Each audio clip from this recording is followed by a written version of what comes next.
Broadcasting live. It's America's longest running talk show on computers. It's Computer America, bringing you the biggest names in technology with guest interviews, new products, and your emails. Listen live at computeramerica.com on any device around the world.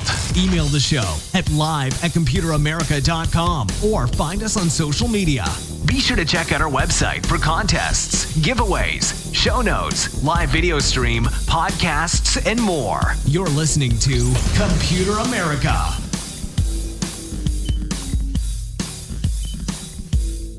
Hello and welcome everyone into the Computer America Show. We are your nation's longest running, nationally syndicated radio talk show on computers and technology. Everyone, welcome into your program and, welcome into our program. There we go. And I hope you're having a fantastic morning and you are ready for today. Need more coffee? Everyone, welcome into the program. Today on the show, we have Ralph Bond, the one, the only. He is our science and technology trends correspondent, which if you are not quite sure what that means, don't worry. Lots of examples in our archives, but hey, today's show is going to be very, very fun, where we cover all kinds of strange science, tech, news, cutting edge, breaking edge, and ladies and gentlemen, this is stuff that, you probably missed because I know I sure did. And hey, if you really want to go into the weekend feeling better, then this is the place to be. So everyone, welcome into the program, and I will just say, and I'm sure Ralph can agree with this when he comes on, man, what a heavy week, and we needed a day like this. So everyone, welcome into the program, computeramerica.com. That's where you'll find everything, including past shows, future shows, show notes, articles, reviews, podcasts, social media links, all that and more. Welcome into the program. Let's just jump right into it. So with that being said, as I said before, Ralph Bond is our guest today. He is our science and technology trends correspondent, been with the show many, many years, and we love that our segments have evolved into this kind of nice cross-section of very casual, very uplifting, and very tech-oriented. So, ladies and gentlemen, welcome onto the program, Ralph Bond. Ralph, welcome back. Hey, great to be back, Ben. And boy, we have a really fun mixed bag of news today. And I'll give a little quick brief to new viewers and new listeners as to what I do. I'm an aggregator of science and tech news features I find by monitoring a wide range of publications and outlets online. And I look for stories that don't usually capture, as you were alluding to, they don't usually come up in the mainstream press because the news cycle is so inundated with the latest lawsuits against former President Trump or shootings or horrible stuff like that. And so I'm always on the lookout for news that gives a glimpse into where we're headed in robotics, medical technology, sustainable energy technology, transportation advances, space research, physics, you name it. And what I do with each news item is present the essential points in a digestible form. And then what Ben and I try to do is, crunch it down to the essential points. If you want to learn more about the science and technology behind any one of these stories, of course, you'll have the links, everything you need in the show notes at computeramerica.com. And I stress that you come out and get those show notes because that's where you're going to be able to see images and dive deeper if you so desire. So with that said, we're ready. Yeah. And I should mention, I mentioned this to you last week, Ralph, but ladies and gentlemen, of course, Computer America is, primarily a podcast, which you can find on all the different podcast streaming services. Computer America, it'll pop right up. Google, in its infinite wisdom, has created a new feature for YouTube because we always upload the video portion to YouTube in its own playlist. And I guess if you meet that criteria, if it's a regular if it's a regular series that you upload to a particular playlist, Ralph, they automatically kind of strip the audio and upload it to YouTube as a podcast. So if you want to hear, just Ralph and I just, talk every single week, you can subscribe to I guess it would be the Ralph Bond Computer America podcast through Google Podcast. And it would be just our segment, syndicated everywhere through Google Podcast. So if you just want Ralph, hey, that's the best way to do it. So, and again, that was all automatic, Ralph. I don't know how YouTube kind of manages to identify, this is all the automated content algorithm, the AI that we keep talking about. Yeah. This is all automated, and I got to say, Ralph, AI's come up a couple of times in the past couple of shows, and it's a very interesting topic because I think it was ChatGPT, which is one of the big ones out there. Right. The founder said, and this is before we get into the news, but they said that we're hitting the wall on how good ChatGPT is. And don't get me wrong, hitting the wall is still impressive because it's already breaking what we know about writing essays and doing articles and like so much automation, Ralph. Right. But, we've kind of, this is about as good as AIs get with the current models. It's curious to see where automation goes from here, because now we need something a little bit different, but man, we have something different, and it's really incredible.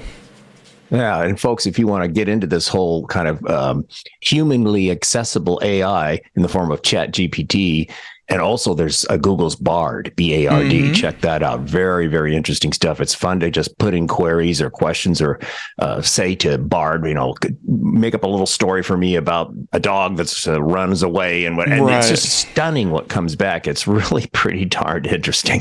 Very interesting. But also interesting are, the 4 stories that you have picked out for us. And again, just to highlight, these are we're going to cover the essentials, the basics, the highlights as Ralph sees them. If you want to find out more, check out the show notes. So our first story, you can see it up on the screen.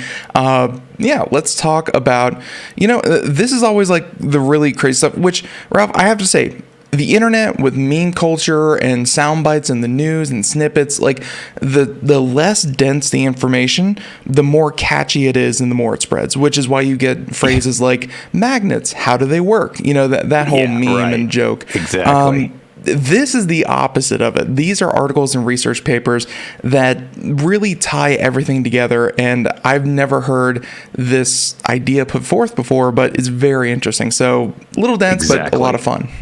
Yeah, and speaking of dense, there's a geek alert warning we have to give you on this story. This is some very geeky stuff, and believe me, friends, truth time, this stuff is way above my brain pay grade, way above, but we try to super simplify it as the article did.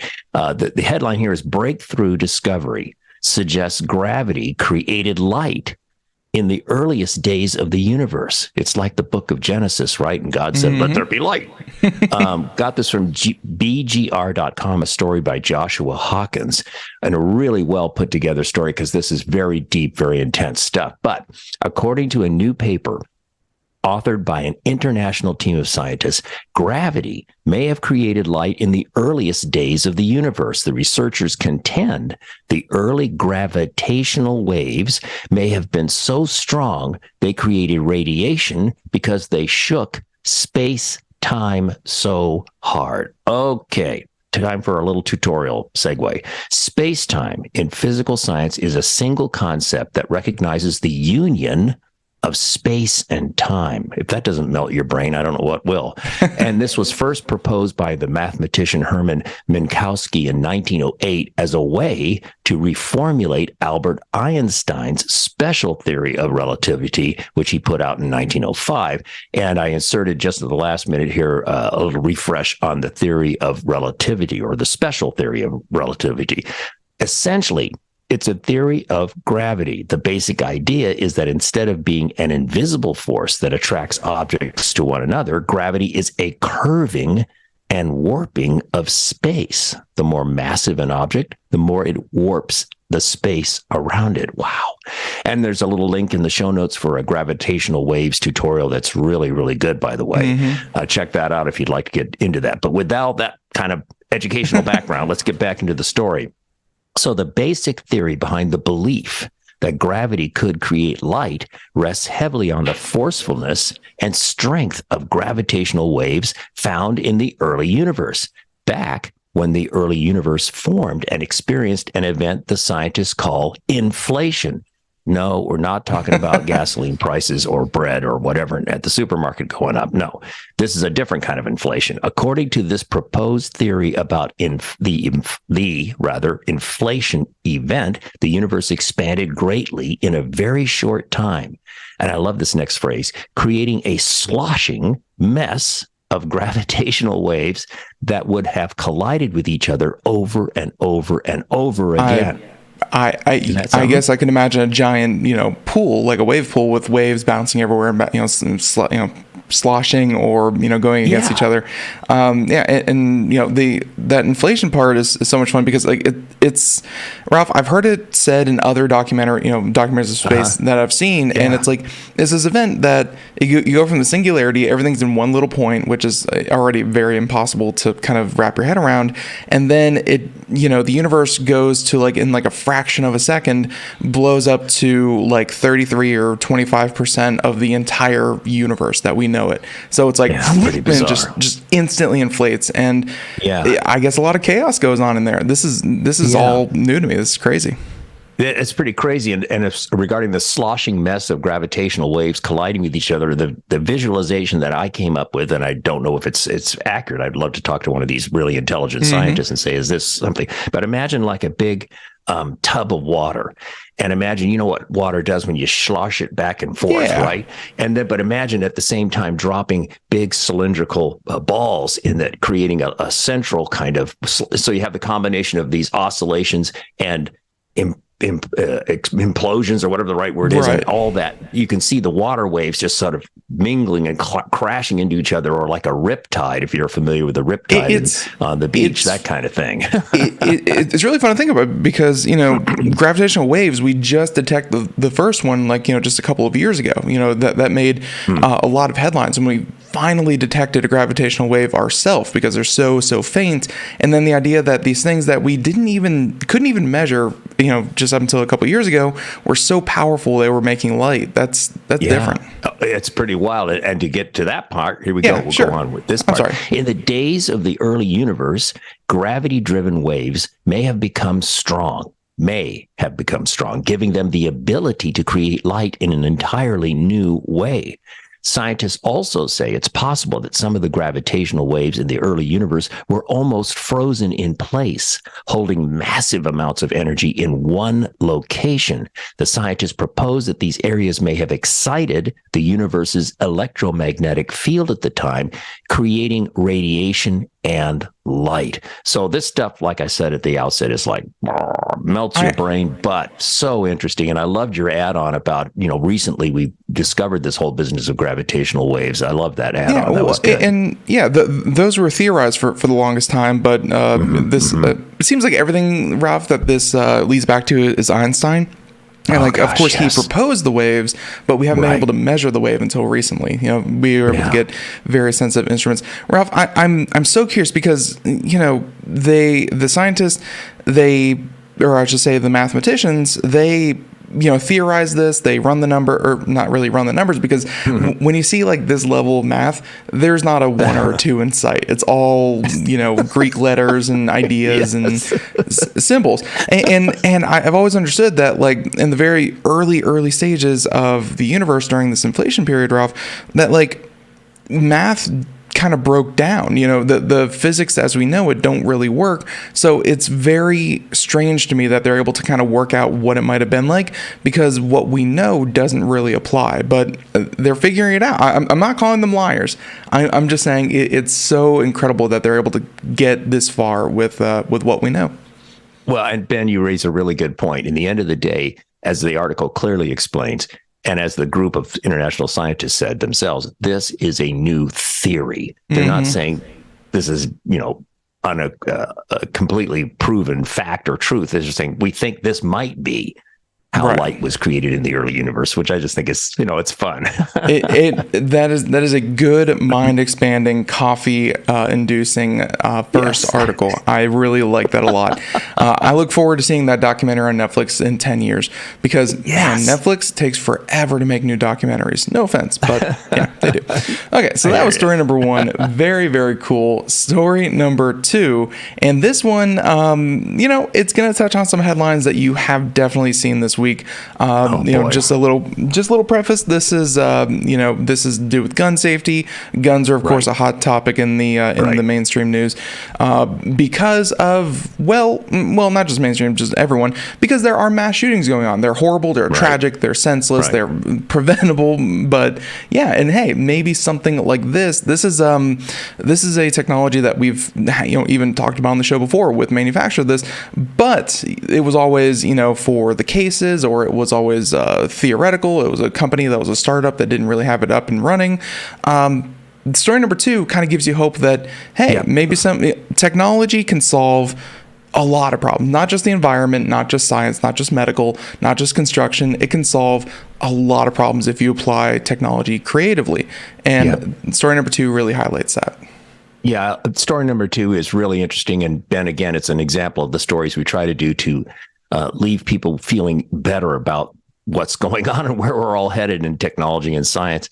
So the headline here is World's First Commercially Available Smart Gun Featuring Fingerprint Unlocking. And actually, there's more. I got onto this story first at Axios, a story by Esteban, Hernandez. And then I also went over to gizmodo.com, a story by Mack, DeGeurin. And then I also went to the website for the company in question. So I got so into this, I dug around. And right off the top, the motivation you'll see is to make gun use safer. But let me explain. First of all, the first thing that came to my mind is this would be a gun you'd expect good old James Bond, my older brother, according to my army mates in the 1970s, that only he could use, right? So it's what BioFire, that's BIOFIRE Technologies, BioFire Technologies, a company based in Broomfield, Colorado, on Thursday, April 13 this month, announced what the company claims is the world's first biometric handgun,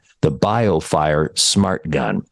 And I think the qualifier here is maybe the first widely commercially available BioFire, a biometric handgun, because I have to believe there's stuff out there, other great research and so on. Anyway, the 9mm handgun is designed for home defense. Now, this is their positioning of this weapon. Designed for home defense and to prevent firearm deaths among children, according to Kay Clofer, I hope I'm pronouncing that right, the BioFire Technologies founder. And the gun has been in development for more than a decade, with founder Clofer telling Bloomberg News he started working on the project following the Aurora Theater shooting in 2012. So there was another awful mass shooting situation that inspired this guy to say, I've got to find a new way to deal with this. And also, of course, I have to segue for a moment. This handgun, had this been in the possession of the family of the 6-year-old that shot the teacher a month ago or something, this could have been prevented because the child could not have fired the weapon because the weapon wouldn't have responded to his grip, his fingerprints. The gun uses fingerprints and 3D infrared facial recognition technology to allow only authorized people to shoot it. The gun automatically locks when it leaves the authorized person's hand. And for authorized users, the BioFire Smart Gun operates just like any other firearm. So once it's active, it's as if it were any other pistol. BioFire's proprietary Guardian biometric engine uses integrated fingerprint and 3D facial recognition systems to verify your identity in any situation. Users can instantly unlock your firearm just by picking it up. No codes, buttons, or gadgets required. That part I think is really interesting. And BioFire claims a user's biometric data is stored on the gun and never leaves it. It's powered by a rechargeable lithium-ion battery and uses encryption technology to ensure it can't be modified into a conventional handgun. That's a really important point as well.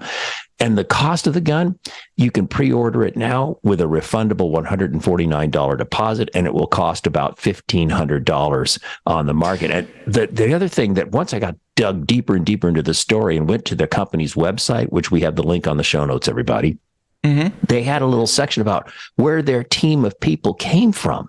And in the show notes, we have this screen grab, but I thought that was interesting. They have someone from NASA, someone from Intel, someone from the Army Futures Command. That sounds like an interesting bunch. Google, General Dynamics, on and on and on. Some really, really, even from somebody from Lyft. How about that? That's wild.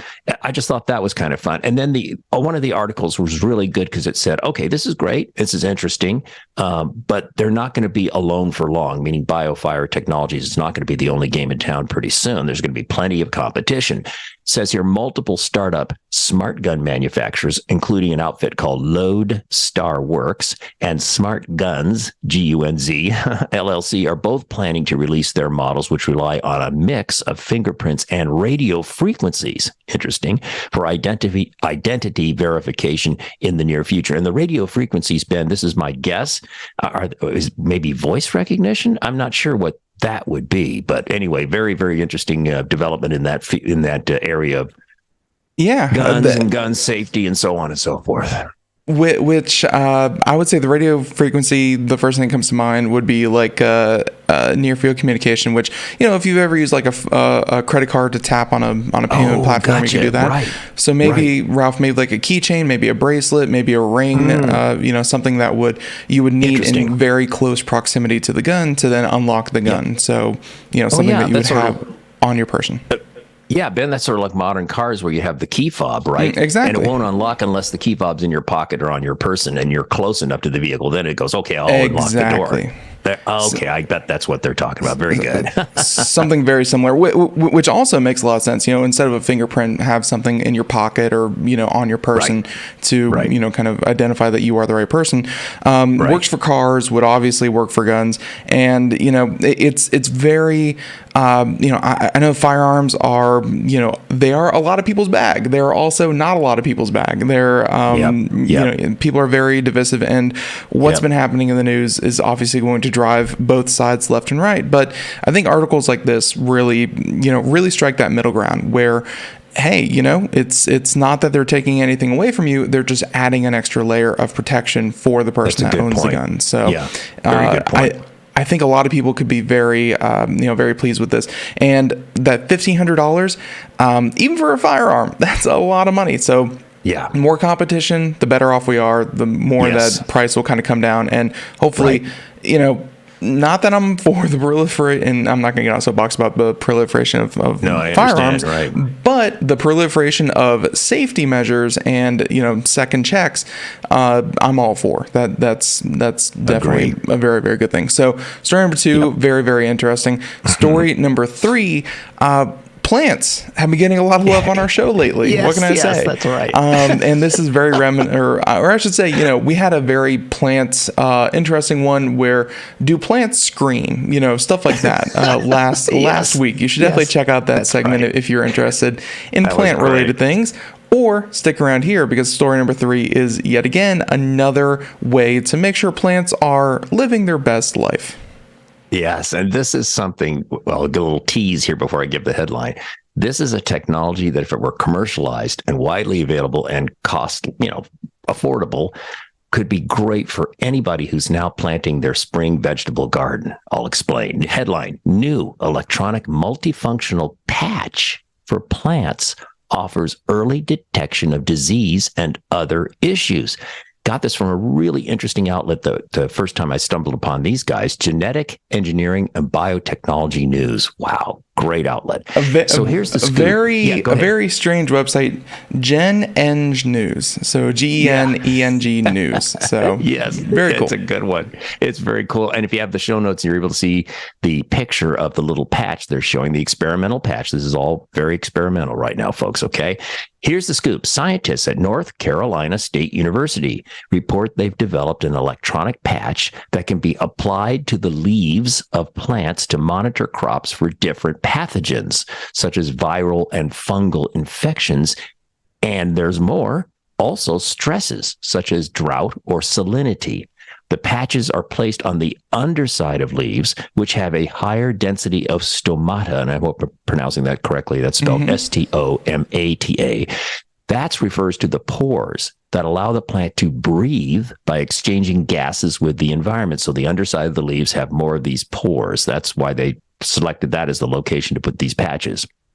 Now, the patches themselves are small, only about 30 millimeters long, that's about 1.2 inches, and consist of a flexible material containing sensors and silver nanowire-based electrodes. In testing, the researchers found that the patch was able to detect a viral infection in tomatoes more than a week before growers would be able to detect any visible symptoms of disease.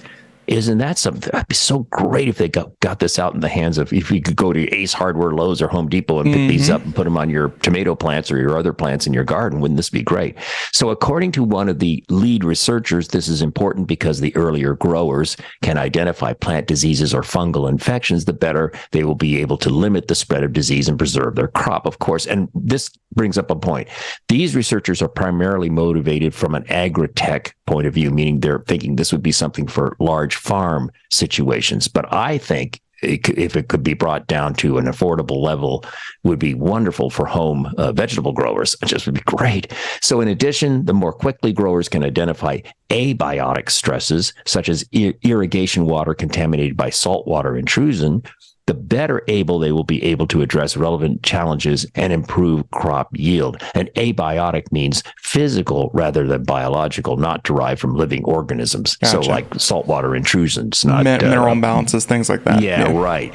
And the new patch tracks both biochemical and biophysical signals of the plant and its microenvironment. So it's more than just the plant itself, it's kind of its environment. Sensors for detecting volatile organic compounds, temperature, plant water loss, and humidity are integrated into a single platform. Wow. Here's your AI. Can't have a segment this week without AI somewhere. A machine learning model was also developed to analyze multi-channel sensor data for quantitative detection of tomato spotted wilt virus as early as 4 days after inoculation. Wow. The researchers say, however, this is bleeding edge stuff. It's not out there yet, folks. Mm-hmm.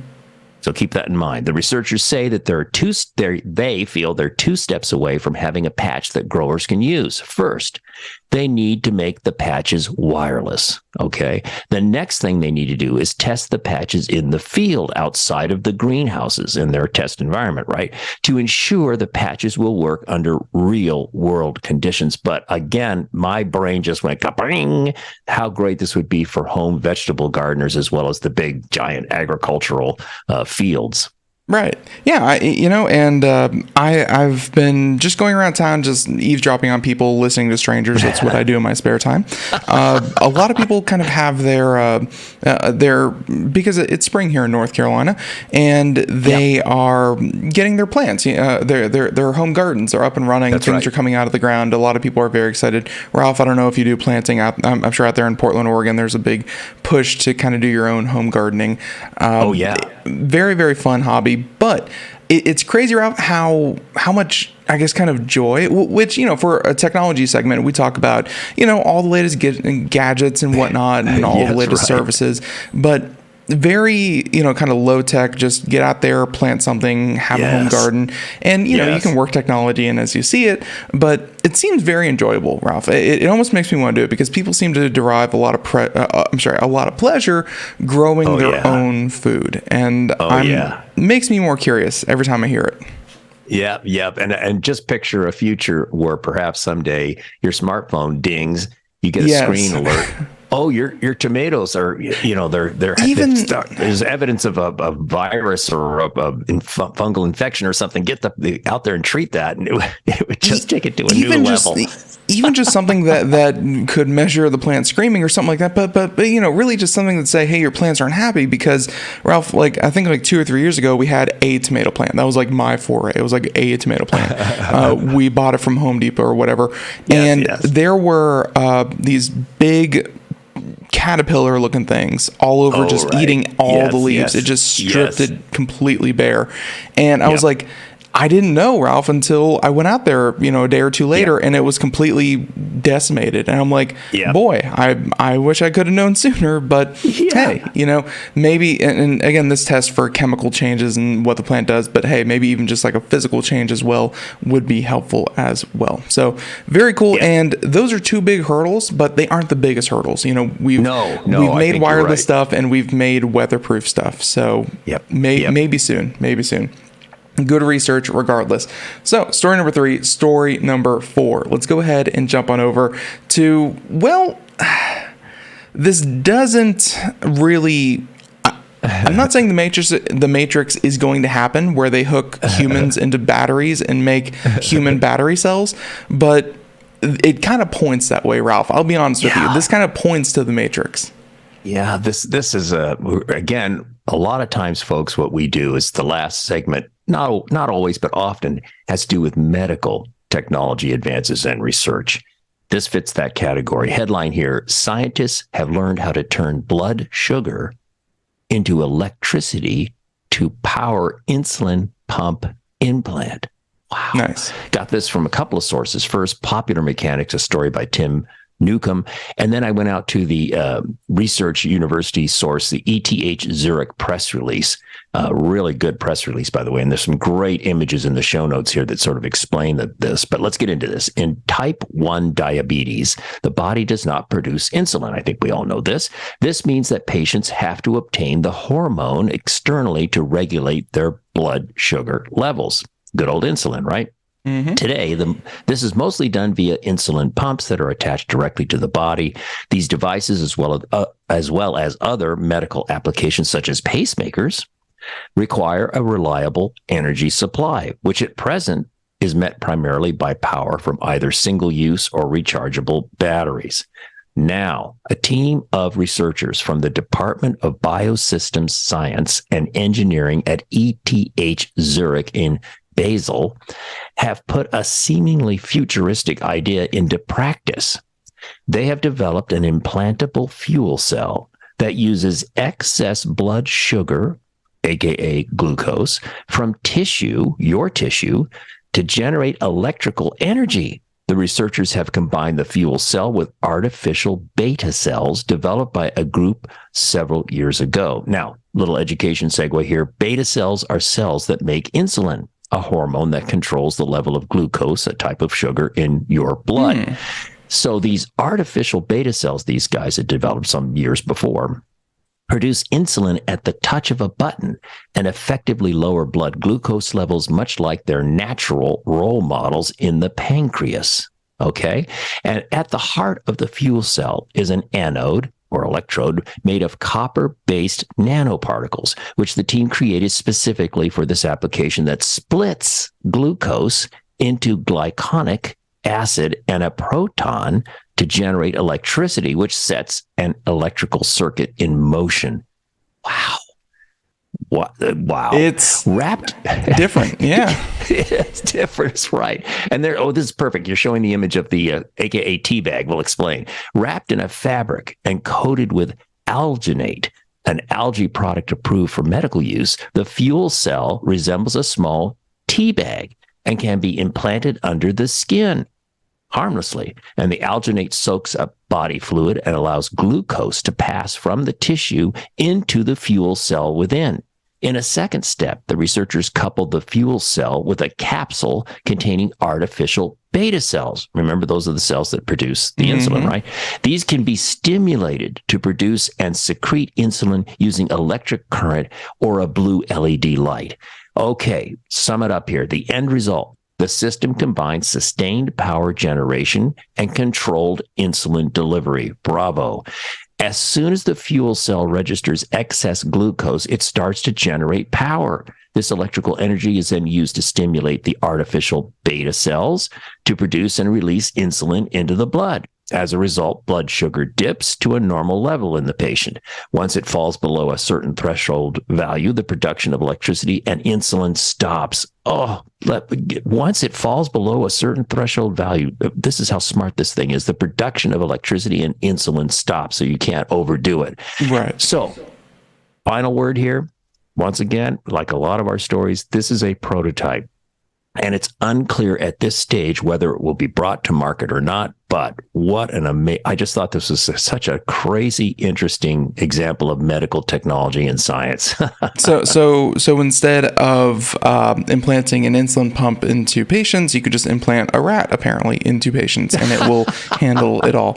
Now, clearly, this is not their animal testing, but still, it's man. I guess, Ralph, they're trying to get to a point where they can implant something just like a pacemaker or something that is so hands-off, hands-free, regulates itself, and the person can just continue living a normal life and have everything kind of taken care of for them.